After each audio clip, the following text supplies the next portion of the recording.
Okay, so let's unpack this. Yeah. What if your next big electronics purchase, like, didn't just come from down the street? What if it came with a side of um, international adventure? Imagine crossing continents, right?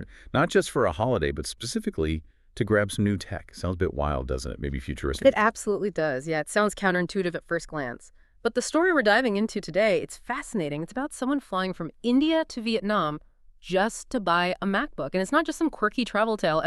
It really shows how, being informed, understanding global pricing, adding a bit of wanderlust, it can actually give you some serious financial leverage. It's quite amazing. Right. And that's the mission for this deep dive. We're going to pull apart the actual numbers, the specific costs. We'll look at the clever travel strategies that made this, well, not so crazy after all. More smart, really. And then we'll dig into what this all means, for how we buy things now, especially with remote work being so common. You might actually start rethinking your next big tech buy after this.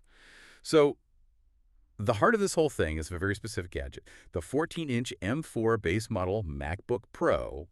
And for anyone not up on the latest tech, the M4 chip, that's Apple's newest, most powerful stuff. So a really top-tier, expensive item, not just any old laptop. And the idea of flying, across an ocean just for that.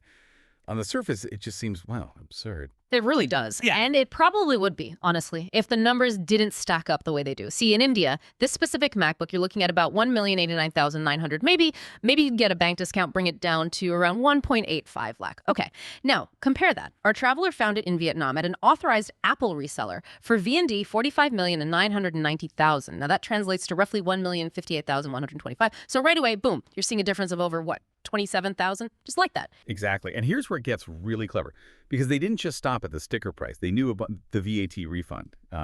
That's value-added tax, right? Yeah. Tourists can often claim it back. And in this case, it was about $111 claimed back at the airport.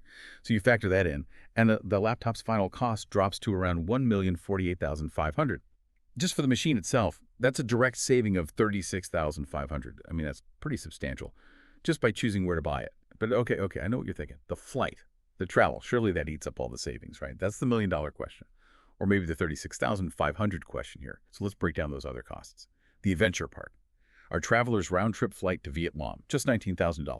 Pretty good deal. Visa fees were at about $2,210, and then daily living for 11 nights. So accommodation, food, local travel, they budgeted about $3,000 a day, which comes out to $33,000 for the trip itself. Right. So you put all that together, the laptop price after the VAT refund, plus the flight, the visa, the 11 days of expenses. The grand total for the entire thing came to approximately $1,097,000.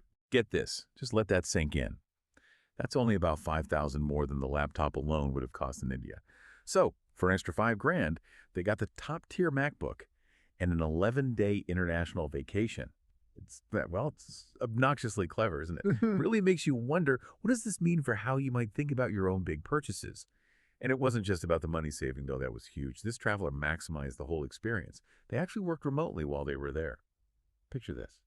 Waking up near a lake, working from a cool local cafe. So crucially, they weren't burning through their paid time off, their PTO.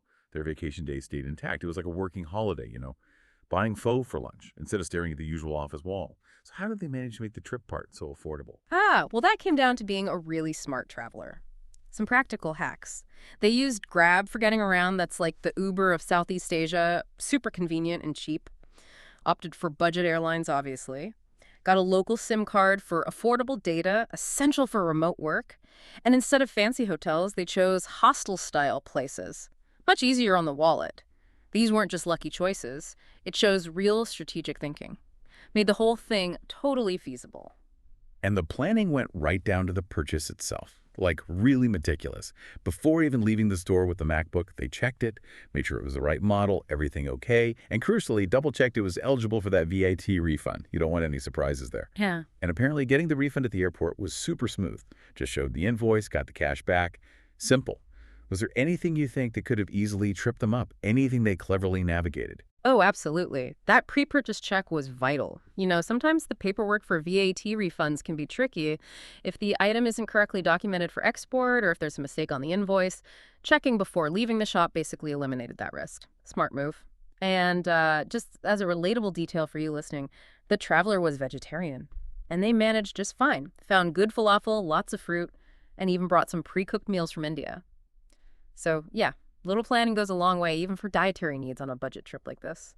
Now, this whole adventure, it didn't just end quietly. The person wrote about it on Reddit, and the thread just exploded, went completely viral, thousands of upvotes, apparently sparked loads of copycats, people suddenly looking up flights to Vietnam. Yeah. And the reactions online were really mixed, weren't they? Some people were like, this is genius. Others were questioning, all that effort just for a MacBook. Why did it hit such a nerve? Well, I think it raises a really important point, doesn't it? It forces us to ask why. Why is tech, particularly expensive stuff like Apple products, so much pricier in India compared to somewhere like Vietnam or other parts of the world? And if you look at the bigger picture, the global economics of it, Yeah. it mostly comes down to systemic things. We're talking higher taxes, significant import duties, and often a lack of local manufacturing or assembly for these premium gadgets. So this story, this one person's trip, it kind of put a human face on those big abstract economic factors and how they hit your wallet directly. Yeah, that's a great way to put it. And what's so fascinating, I think, is that it's not just about saving cash on a laptop, it feels like a shift in thinking. It's about how globalization plus this new remote work freedom many people have, it's literally letting people turn personal travel into like a financial strategy. This idea of nomadic arbitrage, using your wanderlust to kind of subsidize your life choices. Suddenly a plane ticket isn't just an expense line, it's potentially part of a clever purchasing plan. Definitely. But we should add a note of caution. Keep a balanced view. This strategy, it's not going to work for everyone, obviously. It needs time. It needs the flexibility that comes with a remote job, which not everyone has. Yeah. And let's be honest, it needs a certain spirit of adventure. You have to be willing to navigate a different country, deal with potential hiccups.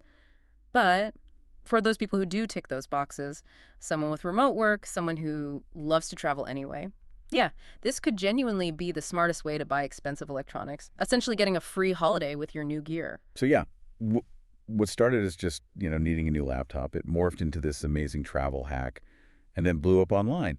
It really shows a whole new way to think about buying high-value stuff in today's world. Exactly. And look, this deep dive isn't saying you should book a flight every single time you need a new phone or computer, but it absolutely encourages all of us maybe, to look beyond the obvious price tag right in front of us. Sometimes the best deals, the best value. It isn't just about the number. It comes from shifting your perspective. Makes you wonder, doesn't it? What other everyday things, what other purchases could we look at through that kind of global lens? That's the thought to leave you with. Thanks for joining us on this deep dive. Maybe think a little differently about that next big purchase on your list. Yeah.